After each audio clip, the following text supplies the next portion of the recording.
Students, इस lecture में हम पढ़ेंगे एक्सेलरेशन। इस लेक्चर के ऑब्जेक्टिव्स हैं definition of acceleration, formula of acceleration, unit of acceleration, acceleration की nature of quantity, uniform acceleration और उसके बाद एंड पे पॉजिटिव एंड नेगेटिव एक्सेलरेशन। सबसे पहले अगर हम एक्सेलरेशन की डेफिनेशन की बात करें तो डेफिनेशन के मुताबिक time rate of change of velocity of a body is called acceleration. यानी कि टाइम के लिहाज से वेलोसिटी में कितना चेंज आ रहा है उसे कहते हैं एक्सेलरेशन। इसकी एग्जांपल अगर हम देखें तो लेट्स सपोज एक कार है जो कि हमारे पास मूव कर रही है with a velocity V I. Initial velocity V I है उसकी जिससे वो मूव कर रही है, और आफ्टर टाइम टी, कुछ टाइम गुजरने के बाद उसकी वेलोसिटी बढ़कर हो जाती है वी एफ। इसका मतलब कि इस टाइम टी में उसकी वेलोसिटी में चेंज आया कि पहले वो V I, initial velocity V I से मूव कर रही थी और बाद में उसकी वेलोसिटी चेंज होकर वी एफ हो गई है। तो टाइम के लिहाज से उसकी वेलोसिटी में जितना चेंज आया उसको हम क्या बोलेंगे, एक्सेलरेशन।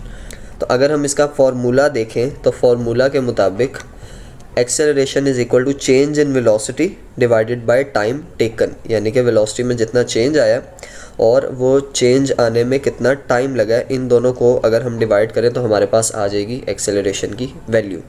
अब चेंज इन वेलोसिटी को लिखने का एक और तरीका है delta V, V for velocity and delta, इस सिंबल को, ये जो ट्रायंगुलर सिंबल है इसको हम पढ़ते हैं डेल्टा, और ये डिनोट करता है चेंज को, और टाइम को हमने यहाँ पे रिप्रेजेंट किया है टी से।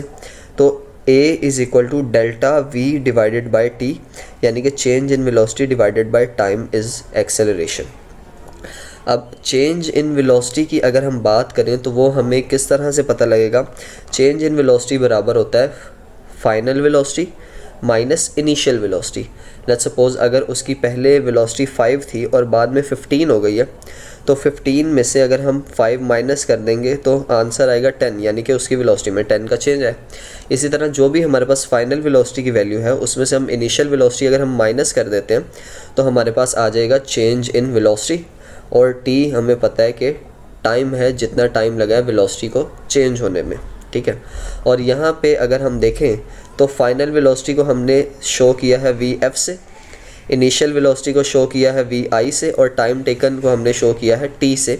तो इनके अगर हम सिंबल्स यहाँ पे लिखें तो एक्सेलरेशन का फॉर्मूला बन जाएगा V F minus V I divided by T, जो कि हमारे पास एक्सेलरेशन का फार्मूला आएगा जिसको हमने कैलकुलेशंस में यूज़ करना है। अब फार्मूला के बाद अगर हम यूनिट की बात करें तो ऐसा यूनिट ऑफ एक्सेलरेशन निकालने के लिए हम दोबारा से फार्मूला देखेंगे। अब यहाँ पे ऊपर हमारे पास नोमिनेटर में चेंज इन वेलोसिटी और नीचे है टाइम। हमें पता है कि वेलोसिटी का यूनिट होता है मीटर पर सेकंड और टाइम का यूनिट होता है सेकंड। तो अब मीटर पर सेकंड और बटे में सेकंड है, ये सेकंड जब ऊपर जाएगा तो ये +1 से -1 हो जाएगी इसकी भी पावर, और -1 एक और पावर हमारे पास ऑलरेडी मौजूद है, तो -1 और -1 वो हो जाएगा -2, यानी कि ये बन जाएगा मीटर्स पर सेकंड, जिसको हम पढ़ सकते हैं मीटर्स पर सेकंड स्क्वायर। तो ऐसा unit of acceleration is metres per second square. अब मीटर पर सेकंड स्क्वायर का मतलब क्या है, इसके लिए हम एक एग्जांपल देखते हैं। लेट्स सपोज हमारे पास एक बॉडी है जिसका एक्सेलरेशन है 5 मीटर्स पर सेकंड स्क्वायर। अब इसका क्या मतलब होगा 5 मीटर्स पर सेकंड स्क्वायर का? 5 मीटर्स पर सेकंड स्क्वायर का मतलब है कि 5 मीटर पर सेकंड का change in velocity in 1 second. Acceleration की वैल्यू हमें बताएगी कि किसी भी बॉडी की वेलोसिटी में 1 सेकंड में कितना चेंज आ रहा है। तो अगर 5 मीटर पर सेकंड स्क्वायर इसकी वैल्यू है तो इसका मतलब है कि हर सेकंड में बॉडी की वेलोसिटी में 5 मीटर पर सेकंड का चेंज आ रहा है, ठीक है ना। इसको हम लिख सकते हैं 5 meter per second in each second, change of velocity of 5 meter per second in each second. हर सेकंड में बॉडी की वेलोसिटी में 5 मीटर पर सेकंड का चेंज आ रहा है। तो अगर इनिशियली इसकी वेलोसिटी 5 मीटर पर सेकंड हो तो 1 सेकंड बाद इसमें 5 का और चेंज आएगा, वो हो जाएगी 10। उसके एक और सेकंड बाद इसकी वेलोसिटी में 5 का और चेंज आ जाएगा, वो हो जाएगी 15। इसके बाद 20, और इसी तरह हर सेकंड के बाद 5 का चेंज आता रहेगा। हर सेकंड बाद वेलोसिटी में 5 मीटर पर सेकंड का इजाफा होता रहेगा। नेक्स्ट जो चीज़ हम कवर करने लगे हैं वो है यूनिफॉर्म एक्सेलरेशन। जिस तरह लास्ट हमने यूनिफॉर्म वेलोसिटी और यूनिफॉर्म स्पीड पढ़ी थी, इसी तरह अब हम यूनिफॉर्म एक्सेलरेशन को भी डिस्कस करेंगे। हमने लास्ट टाइम भी डिस्कस किया था कि यूनिफॉर्म का मतलब होता है सेम, तो इसका मतलब uniform acceleration is equal to the acceleration which is not changing, जिसकी वैल्यू में कोई भी चेंज नहीं आ रहा, तो ऐसे एक्सेलरेशन को हम कहेंगे यूनिफॉर्म एक्सेलरेशन। नेक्स्ट अब हम यूनिफॉर्म एक्सेलरेशन की डेफिनेशन देखें तो a body has uniform acceleration if it has equal change in velocity in equal intervals of time however short the intervals में बी, यानी कि हर इंटरवल ऑफ टाइम में जो वेलोसिटी में चेंज आ रहा है वो इक्वल आए। इसको अगर हम सिंपल लैंग्वेज में कहें तो अगर हर सेकंड में बॉडी की वेलोसिटी में सेम चेंज आ रहा हो तो हम कहेंगे कि बॉडी का एक्सेलरेशन यूनिफॉर्म है। इसकी अब हम एग्जांपल देख लेते हैं कि लेट्स सपोज हमारे पास ये एक टेबल मौजूद है कि जिसमें फर्स्ट जो रो है वो वेलोसिटी को शो कर रही है, सेकंड रो टाइम को और थर्ड रो एक्सेलरेशन को। तो जब time is equal to zero है तो वेलोसिटी भी ज़ीरो और एक्सेलरेशन भी ज़ीरो। एक सेकंड गुजरने के बाद बॉडी की वेलोसिटी ज़ीरो से बढ़कर 3 हो गई, तो इसका मतलब इस सिचुएशन में अगर हम एक्सेलरेशन की वैल्यू निकालेंगे तो 3 minus 0 divided by 1 is equal to 3, तो फर्स्ट सेकंड में बॉडी का एक्सेलरेशन 3 है। एक और सेकंड गुजरने के बाद टाइम हो गया 2 सेकंड और बॉडी की वेलोसिटी 3 से बढ़कर हो गई है 6 सेकंड, यानी कि इस सेकंड में भी जो वेलोसिटी में चेंज आया है वो 3 का आया। तो अगेन हमारे पास acceleration is equal to 3 meters per second square. अगले सेकंड में भी बॉडी की वेलोसिटी में 3 का चेंज आया तो यहाँ पे भी 3 मीटर्स पर सेकंड स्क्वायर। इस तरह अगर हम हर सेकंड को देखें, 4th सेकंड में, 5th सेकंड में या 6th सेकंड में, सब में बॉडी की वेलोसिटी में 3 का चेंज आ रहा है, इजाफा हो रहा है, तो हर सेकंड में बॉडी की वेलोसिटी कितनी आ रही है 3 मीटर्स पर सेकंड स्क्वायर। तो अगर हर सेकंड में बॉडी की वेलोसिटी में सेम चेंज आ रहा हो तो ऐसे एक्सेलरेशन को हम कहेंगे यूनिफॉर्म एक्सेलरेशन। अब इसके ऑपोजिट अगर हम एक और एग्जांपल देखें तो यहाँ पे इनिशियल कंडीशन सेम है कि टाइम 0, वेलोसिटी 0 और एक्सेलरेशन 0। फर्स्ट सेकंड के बाद बॉडी की वेलोसिटी 0 से बढ़कर हो गई है 2, यानी कि 2 का चेंज आया, तो एक्सेलरेशन फर्स्ट सेकंड में है 2 मीटर्स पर सेकंड स्क्वायर। लेकिन दूसरे सेकंड में इसकी वेलोसिटी में 2 का चेंज नहीं आया, अब 3 का चेंज आया, तो अब ओवरऑल एक्सेलरेशन यहाँ पे आ गया 2.5, और अगर सिर्फ इस सेकंड का देखेंगे वो होगा 3। थर्ड सेकंड में भी 3 का चेंज आया है, तो इन दोनों सेकंड्स का अगर हम देखेंगे वो चेंज हमारे पास 3 आएगा, लेकिन अगर हम ओवरऑल एक्सेलरेशन देखें तो वो 2.66 आ रहा है। यानी कि इस टेबल में अगर हम हर सेकंड का चेंज इन वेलोसिटी देखें तो वो इक्वल नहीं आ रहा। फर्स्ट जो चेंज आया वो 2 मीटर्स पर सेकंड का आया, फिर 3, फिर 3, फिर 3, फिर 4 और फिर 2 का, तो अनइक्वल चेंज इन वेलोसिटी आ रहा है in equal intervals of time. तो इस केस में जो एक्सेलरेशन होगा वो यूनिफॉर्म नहीं होगा, जैसा कि आप इन वैल्यूज़ के ज़रिए देख सकते हैं।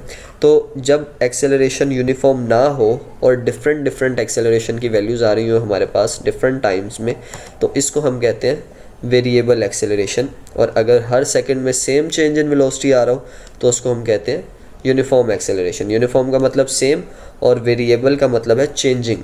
तो चेंजिंग एक्सेलरेशन तब आएगा जब हर सेकंड में चेंज इन वेलोसिटी डिफरेंट हो, उसको हम कहेंगे वेरिएबल एक्सेलरेशन। और अगर हर सेकंड में चेंज सेम आ रहा है तो उसको हम कहेंगे यूनिफॉर्म एक्सेलरेशन। लास्ट थिंग जो कि हमने एक्सेलरेशन के लिए डिस्कस करनी है वो है पॉजिटिव एंड नेगेटिव एक्सेलरेशन, कि कब बॉडी का एक्सेलरेशन पॉजिटिव होगा और कब बॉडी का एक्सेलरेशन नेगेटिव होगा। तो फर्स्ट ऑफ ऑल अगर हम पॉजिटिव एक्सेलरेशन की बात करें तो if the velocity of a body is increasing with time the acceleration of a body will be positive. अगर वक्त के साथ साथ बॉडी की वेलोसिटी ज़्यादा हो रही है, उसके अंदर इंक्रीमेंट आ रहा है, यानी कि पहले वेलोसिटी कम थी और जैसे जैसे टाइम गुजरता जा रहा है बॉडी की वेलोसिटी ज़्यादा होती जा रही है, तो ऐसे चेंज को हम कहते हैं पॉजिटिव एक्सेलरेशन। और इसके ऑपोजिट अगर हम देखें नेगेटिव एक्सेलरेशन को, तो if the velocity of the body is decreasing with time the acceleration of a body will be negative.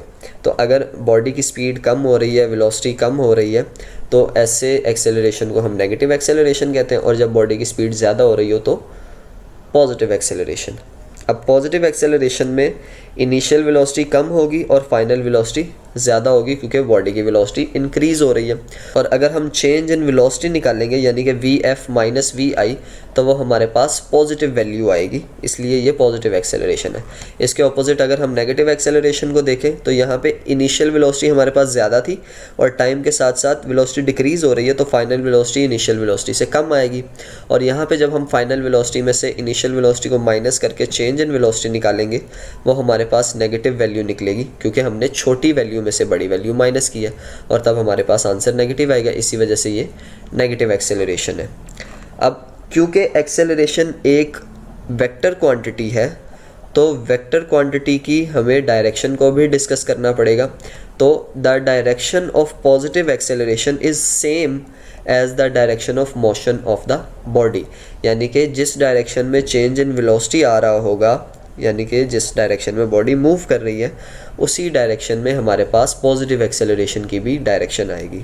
और नेगेटिव एक्सेलरेशन की अगर बात करें तो the direction of negative acceleration is opposite to the direction of motion of the body, क्योंकि velocity में अब आ रहा है चेंज डिक्रीजिंग। इसका मतलब डेल्टा V माइनस में है और नेगेटिव वैल्यू हमारे पास ऑपोजिट डायरेक्शन को शो कर रही होती है। तो इस केस में हमारे पास जो बॉडी की एक्सेलरेशन की डायरेक्शन आएगी वो बॉडी की मोशन के ऑपोजिट होगी, क्योंकि अब एक्सेलरेशन बॉडी की स्पीड को कम कर रहा है। तो बॉडी की मोशन जिस डायरेक्शन में है, एक्सेलरेशन की डायरेक्शन उसके ऑपोजिट होगी in case of negative acceleration. इनको अगर हम डायग्राम के ज़रिए देखें तो बॉडी अगर इस डायरेक्शन में मूव कर रही है, यानी कि वेलोसिटी उसकी इस डायरेक्शन में, तो एक्सेलरेशन की डायरेक्शन भी सेम होगी पॉजिटिव के केस में। और नेगेटिव एक्सेलरेशन के केस में अगर बॉडी राइट साइड पे यानी कि आगे की तरफ मूव कर रही है, तो एक्सेलरेशन उसका ऑपोजिट डायरेक्शन में होगा क्योंकि बॉडी की स्पीड ये कम कर रहा है। लास्टली नेगेटिव एक्सेलरेशन की हम बात करें तो it is also called deceleration और रिटार्डेशन। डीसेलरेशन का मतलब भी नेगेटिव एक्सेलरेशन है जिसमें बॉडी की वेलोसिटी कम हो रही होती है, और रिटार्डेशन का मतलब भी नेगेटिव एक्सेलरेशन ही है, क्योंकि रिटार्ड का मतलब होता है रोकना, और नेगेटिव एक्सेलरेशन बॉडी की मोशन को कम कर रही होती है, इस वजह से इसको रिटार्डेशन भी कहा जाता है। तो ये थी एक्सेलरेशन से रिलेटेड बेसिक पॉइंट्स जो कि हमने आज इस लेक्चर में कवर किए हैं, जिसमें definition of acceleration, formula, unit, example, uniform acceleration, positive acceleration and negative acceleration, हमने इन सब चीज़ों को डिस्कस किया है। तो उम्मीद करता हूँ कि आपको सारे पॉइंट्स अच्छे से समझ आ गए होंगे। नेक्स्ट अगर आप चाहते हैं कि मैं किसी और टॉपिक पे वीडियो बनाऊँ तो उसको प्लीज़ कमेंट सेक्शन में मेंशन करें, और अगर आपको इस वीडियो में कुछ भी नया सीखने को मिला है तो इसको लाइक करें और नीचे कमेंट सेक्शन में ज़रूर मेंशन कीजिएगा। वीडियो पसंद आई है तो इसको लाइक कर दें, चैनल को सब्सक्राइब कर दें अगर अभी तक नहीं किया तो, और बेल आइकन को भी प्रेस कर दें ताकि अगली आने वाली वीडियोस आपको सबसे पहले नोटिफिकेशन के ज़रिए मिलती रहें। इसको अपने दोस्तों के साथ, क्लास फेलोज़ के साथ शेयर करें ताकि वो भी इससे फ़ायदा ले सकें। मिलते हैं आपसे अगली वीडियो में, तब तक के लिए अल्लाह हाफ़िज़।